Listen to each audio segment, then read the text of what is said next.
A large portion of the Jewish nation has returned to its homeland, but the heart, soul, and mind of much of the Jewish nation are still in exile mode. This state of affairs must and will inevitably change.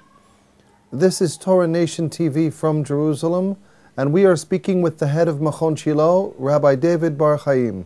Shalom, Rabbi Bar-Hayim. Shalom. On Shabbat, each Amidah is comprised of 7 brachot instead of 18. That is, the first 3 and the last 3 brachot are the same as the weekday Amidah, with the 7th middle bracha being a special bracha related to Shabbat. Why is that central bracha different from one Amidah to the next? The truth of the matter is that no one can provide a good answer to that question. Why, in fact, should there be a difference between the Nusach of the bracha for Shabbat that is said at night for Arvith, as opposed to that which is said for Shaharith, as opposed to that which is said for Mincha, etc.? There is no rhyme or reason why it should be so, and there is, in fact, no good reason. The reason is actually rather prosaic and probably rather disappointing to many, and that is simply the fact that none of these Nusahot with which we are familiar today are the most ancient or the most authoritative version of the bracha that we possess. They are different liturgical, poetic versions. Each is some kind of liturgical poem in its own way. These different versions are liturgical, poetic versions of the bracha, which convey more or less the same ideas, and a number of these various Nusahot existed or came into existence over time. We don't know for sure when each of these versions came into existence, and because there were quite a number of these versions, and because there is no halachic requirement that the Nusach that we say must be one specific Nusach and not another, and because of the availability of these various Nusachot, it was decided in different communities to adopt various Nusachot for the different tefillot, and this was done in many communities in one fashion, in other communities in another fashion. And I will quote a few statements from a couple of the more ancient Sidurim that we have. Before I do that, I'll just mention that, for example, if we take the tefillah of Arvith at night on Shabbat, in most of the versions that we have today, most Sidurim, the Nusach is Ata Qidashta et Yom HaShiv'i Lishmecha Tachlith Ma'aseh Shamayim U'ares Uverachto Mikol HaYomim V'Qidashto Mikol HaZmanim V'chen Kothud B'Toratecha. That is with regards to Tefillat Arvith. With regards to Shaharith, we have Yismah Moshe b'matanat Halko ki Aved Na'eman Karatha Lo Kalim Tiferet B'Rosho Nothata B'Amdor Fanecha Har Sinai, etc., etc. And with regards to Mincha, we have the usual version people know today: Ata Ehad V'Shimcha Ehad Umi K'Am Echa Yisrael Goy Ehad Ba'aretz, etc. This I quoted from a Sidur Nusach Ashkenaz, but this is the Nusach in most versions nowadays. As opposed to this, if we take, for example, the most ancient Sidur that we possess at this time, the Sidur of Rav Amram Gaon, we find with regards to Mincha on Shabbat, he writes the Nusach as follows. He says, Hanach lanu Adonai Eloheinu ki ata avinu, umeloch alenu mehera ki ata malkenu, ba'avur shimcha hagadol, hagibor v'hanora shenikra al Yisrael amecha, wa'al yom hashiv'i nishboth bo k'misvat resonecha, etc. This is the Nusach which most people today are not familiar with. And then he goes on to say, V'yesh mishe naharu litparel kach, and there are those, implying a few, but not the majority, who have another Nusach, which is Ata Ehad V'Shimcha Ehad Umi K'Am Echa Yisrael Goy Ehad Ba'ares. So according to Rav Amram Gaon, the version that most Jews say nowadays for Mincha is the version that was said by a minority of Jews in his time.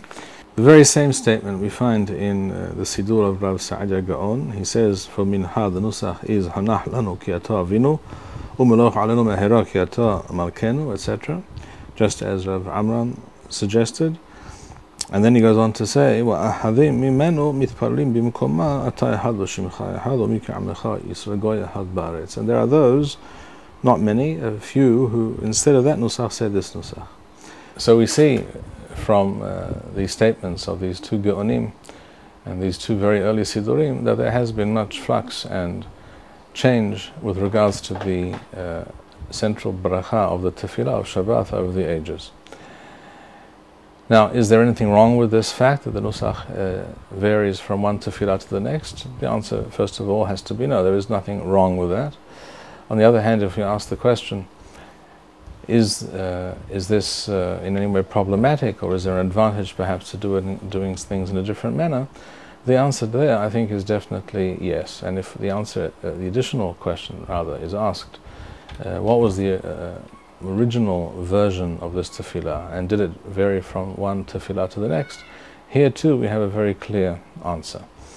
The original source for this whole discussion is to be found in the Tosefta in Masechet Berachot Perek Gimel Halacha Zayin, which is the earliest mention of this Nusach, going back to the 2nd century, Leminyanam, and it says as follows: Amar Rabbi Azab Rabbi Sadok, Abba, my father, was Rabbi Sadok, Hayam Palel Tefillah Tesara Berele Shabbatot. He used to daven a short, brief Nusach for the central bracha at night. He's referring here to the tefillah in the evening, the beginning of Shabbat. And the Nusach that is quoted here in the Tosefta is as follows: Umme havathecha Adonai Elohenu she'ahavta et Yisrael amlecha, Umme hamlathecha malkenu she'hamalta al bnei veritecha, notata lanu Adonai Elohenu et yom hashvi'i hagadol v'akadosh hazeh be'ahava. That is all it says. It does not continue, although there logically has to be some continuation or some way of rounding out that bracha and ending with the hatimah, with the bracha at the end. So based on that version, which we see here is the earliest version, which is actually mentioned it's quite unusual that it's mentioned word for word. We don't usually have a precise quote of this type, an excerpt from the tefillah in a source like the Tosefta, but here we do. So here we have the earliest mention of the Nusach of the bracha that was said on Leil Shabbat. The question is, was this said only on Leil Shabbat, or was this also perhaps the Nusach that was said for the other tefillot as well? Although we can't answer with absolute certainty what Rabbi Sadok, the Chacham in question, what his practice was, but we do have very clear indications from the manuscripts, many manuscripts from the Cairo Genizah, which tell us that the tefillah of Shabbat did not change. The Nusach of the bracha did not change from Arvith to Shaharith and Mincha. And I'll read to you what it says in some of the manuscripts.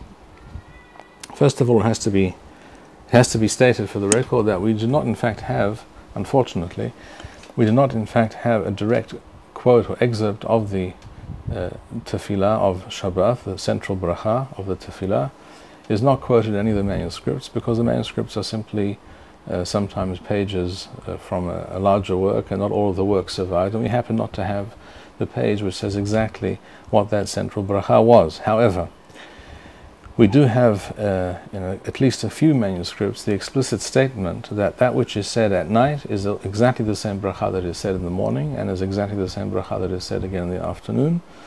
And in fact something very similar was said also for Musaf. In one manuscript, for example, we have the text for Arvith and Shaharith missing, but for Mincha it says as follows: Sheva barachot, that is to say, you say the tefillah which consists of 7 barachot, al derech leil Shabbat or Yom Shabbat, in the same way as you said at night or in the morning. Hozrim alea bilvad, you repeat that tefillah alone. In other words, you say exactly the same tefillah as the evening and the morning. So here we have explicit proof that the Nusach did not vary from one tefillah to the next. And exactly the same thing appears in another manuscript where the same idea is conveyed, that the Nusach of this tefillah is the same as the one that you said before. So even though we don't have the exact Nusach in these manuscripts, we do have a number of explicit statements in various manuscripts which show that the Nusach did not change from one tefillah to the next. And seeing that we have an explicit Nusach going back to the 2nd century with regards to the Tefillah for Leil Shabbat, that which is quoted in the name of Rabbi Sadok in the Tosefta, it's logical, if we wish to follow in that tradition, to repeat that same bracha for all the Tefillot of Shabbat. And that, in fact, is what I recommend. That is what does appear and will appear in the Sidur Nusach Eretz Yisrael. And therefore the Nusach that I suggest goes as follows. So, from the beginning of the bracha, as it appears in the Tosefta, Me'ahavathecha Adonai Eloheinu she'ahavta et Yisrael amecha, u'mehemlothecha malkenu she'hamalta al b'nei beritecha, notata lanu Adonai Eloheinu et yom hashiv'i hagadol v'hakadosh hazeh be'ahava. This is as far as the Tosefta goes, and here I add, based on certain Nuschaot from the period of the Geonim, I add the following line: "Watasawenu lishboth bo zecha lema'aseh v'reshith," which of course is the central aspect of the mitzvah of Shabbat, the shavitha, the absence and the prohibition with regards to melacha on Shabbat. And by this act we sanctify the day and we remember and commemorate ma'aseh v'reshith. And this I prefer to that which appears in the Cairo Geniza manuscripts, etc., where you have, instead of those words, you have words to the effect that you gave us this day, lechavod, letiferet, lekdusha, lemnuha, etc. All these words are true and nice, but I find them a little bit wordy and not so meaningful, whereas the ikar, the main thing, which is the thiwui against melacha on Shabbat, is not mentioned there. And I think this is not very reasonable. And I should point out that although we can often discover a lot from these manuscripts, we can also differ from them where reason, logic, or other considerations dictate, because these nuschaot were not necessarily, just like all the nuschaot that we have today, were not necessarily put together by great authorities who could vouch for every word. They were often copied and recopied and added to and detracted from, and styles were changed and words were added and other things were dropped, often by mistake, over time by different copyists or different hazanim, different poets, etc. Were not always necessarily Talmidei Chachamim, great Torah scholars, and therefore if we're looking for a brief and precise Nusach of the Tefillah, we can do no better than take the essential Nusach which appears in the Tosefta and add the line "Watasawenu lishboth bo zecher lema'aseh v'reshith," which appears in an ancient Nusach from the time of the Geonim, and this also reflects some of the Nuschot that we have today. And then after that, my suggestion is to then quote, this is referring to Leil Shabbat, first of all, quote the verses "Vayichulu hashamayim ha'aretz v'chol tzava'am," and I would even go further and recommend, even though it's a little bit lengthier, but I think there is value to quoting Pesukim from the Torah in the Tefillah, which is one of the characteristic aspects of the Nusach of Eretz Yisrael, and therefore also go on to quote the Pesukim from Sefer Shemoth, V'shomeru uvnei Yisrael Shabbat, etc. And this same Nusach, I would say, should be repeated both in the morning and in the afternoon for Mincha, and basically the same also for Musaf, with some, in order to not make the Tefillah too long, for Musaf I would drop the quotes from Sefer Bereshith and Sefer Shemoth, and instead quote the Pesukim from Sefer Bamidbar regarding the Korbanot of Musaf. And regarding the Nusach of Musaf, we can discuss this issue on another occasion. So to sum up, this Nusach is identical for all the Tefillot of Shabbat. It is therefore modular, it's easy to remember, it's brief, succinct, to the point, as Rabbi Elazar Rabbi Sadok says the name of his father. His father used to daven a tefillah qisara. There's no need to make it unduly long. and it is therefore user-friendly, and is without question the most authentic Nusach that we possess. Thank you, Rabbi Bar-Hayim. We would like to encourage our viewers to share these videos with friends and send in your responses.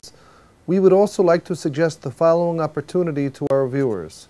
If you identify with Rabbi Bar-Hayim's message and would like to sponsor or dedicate a video interview with the Rabbi in honor or memory of a loved one, if you would like to obtain Birkon Nusach Eretz Yisrael or invite the Rabbi for a speaking engagement, please email us at office@machonshilo.org.